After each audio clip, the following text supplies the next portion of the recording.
Okay, good afternoon. Here's what we're going to do. We have a table that I created called TVL Training.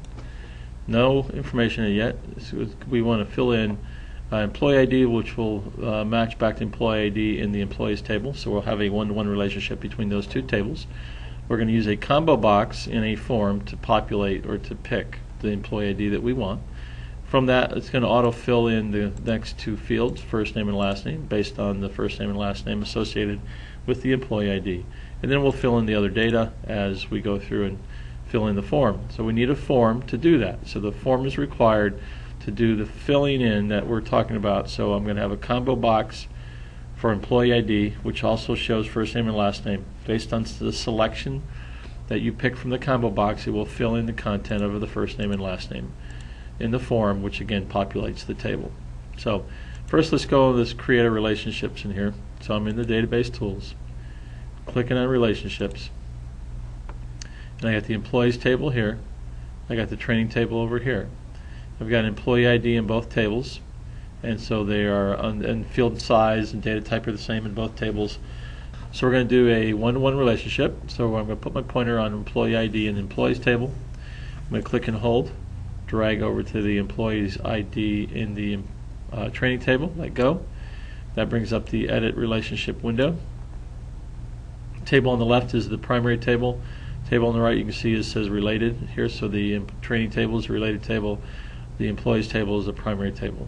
Primary table is where you have to put in the employee ID and you have to generate the employee ID, put in the information, first name, last name, address. All that stuff has to be done there first prior to doing anything in the training table. So that's why this is considered the primary table.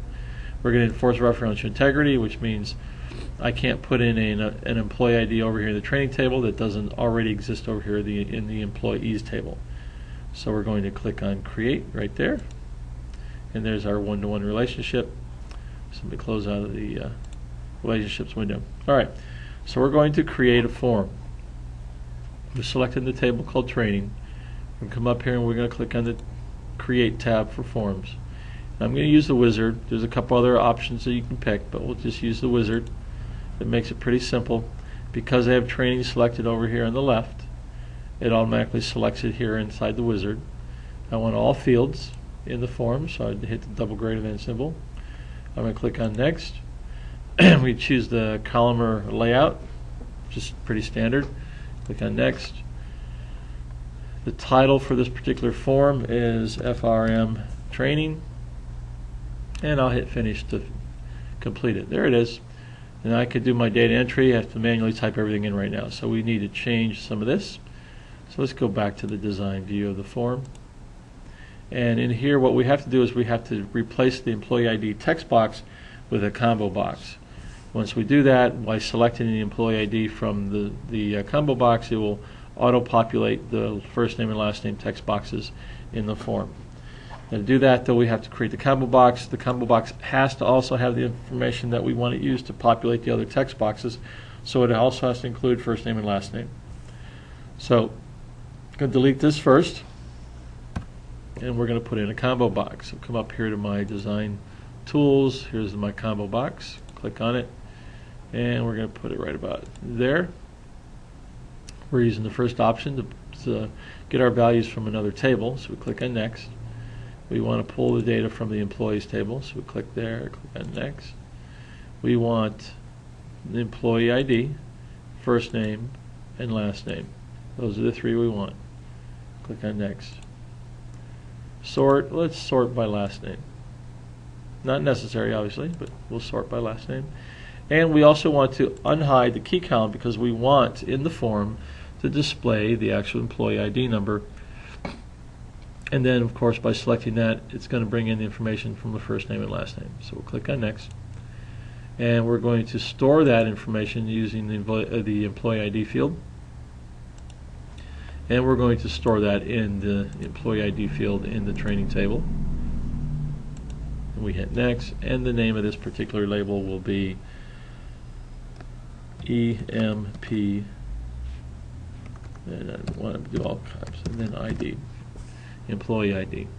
Click on finish. So there it is, and I'll be right back. Okay, that looks pretty good, all lined up. Those are all the same. All right, so what we're going to do is take a look at it. Let's go back to the form view. Here's a drop-down box. See, there's all the information, the employee ID, first name and last name. I pick one, but nothing's filling in those fields yet. That has to be done through writing code. So hit escape to cancel that. We'll close out of that. Well, I want to unclose. We want to go to the design view. All right, so we need to write some code associated with the combo box. Before we do that, we're going to name these in a more appropriate way because we're going to do some programming with them. So this one is going to be called, after you select it, we're going to go to the All tab, and at the very, very top, see where it says name, it says Combo 11. So we're going to call this CBO for Combo, and CBO EMPID, followed up by pressing the Enter key. We'll do the same thing because we're using it in code. We want to identify this very specifically. It's not just call it first name. We'll call it TXT. For TXT stands for this is a text box, and then the text box is for first name. Do the same thing for last name. TXT. Yeah, got to click in the right spot.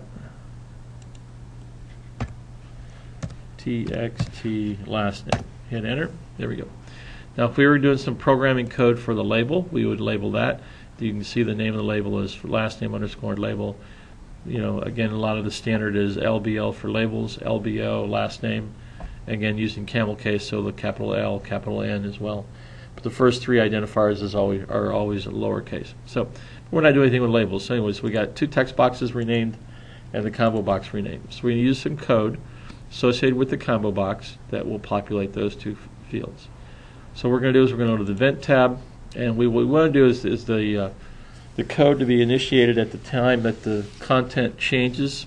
So when you hit the drop-down box and select some employee ID, that's a change. So as soon as that makes a change, it will run the code associated with it, and that will then fill in these two fields. So I'm going to go over here where it says On Change. Click there, and then there's a three-dot ellipsis button. Click on that. I'm going to use the code builder, which brings up the Visual Basic for Application interface. There it is. And right here is in the middle of this private sub and end sub these are just called subroutines, is where we're going to write this. So when you actually click on the drop down, pick an employee ID number, then that's changing the contents of that field, and that will run this code. So we basically want to set the content of the two text boxes, first name, last name, to the first name and last name associated with the employee ID that was selected. So we're using me just means the format we're currently in, me.txt, and there it is, first name, last name. I'll start off with first name. Dot value is where the data is stored in the text box. Equals, now I don't have to write it all the way out as long as it's highlighted, and you can see right here how it's highlighted. How it is highlighted. So I'm going to press the equal sign, and it fills it in. See, it's all filled in now. Again, me dot, in this case, CBO, employee ID is the combo box, dot column. Now the column that the data in the first name is in the second column. There's three columns, but they're not actually called columns 1, 2, 3. They're called columns 0, 1, and 2. So first name is actually in column 1. So I select column, I do my open parentheses, and it says index as long. So the index is the column number, which happens to be column 1. Long is the data type. In this case, it's an integer of type long. So there it is. So I hit enter, and it puts some spaces in there, capitalized the M and me, so it looked like it recognizes it. So the next code is going to be me.txt last name dot value, if I spell it correctly, all right, equals me dot cbo dot column, open parentheses, 2, close parentheses.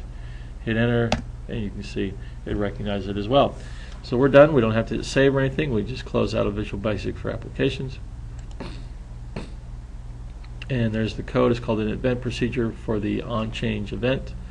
So let's check it out. So let's go to the form view. We'll pick an item, and there it filled it in.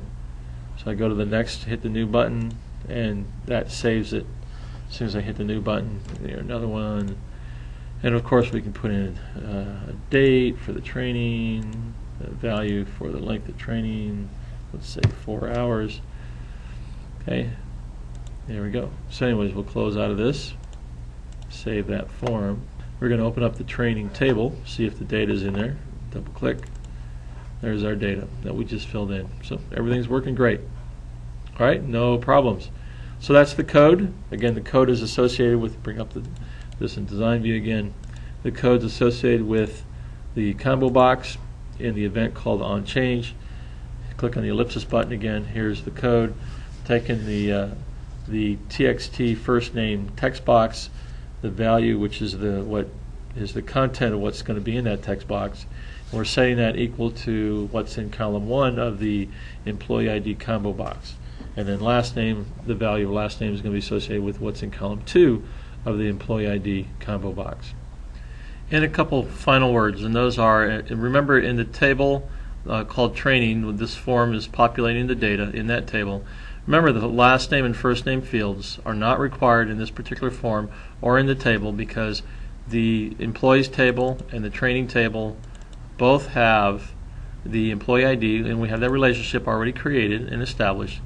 So anytime you wanted to pull information from the training table, even if it didn't have first name and last name, you can create a query to combine the information in the employees table with the information in the training table because of the relationship through employee ID to come up with all the different fields that you want to make visible.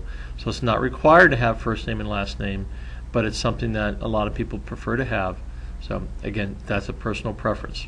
So I hope you learned a lot, and go ahead and start coding your own database.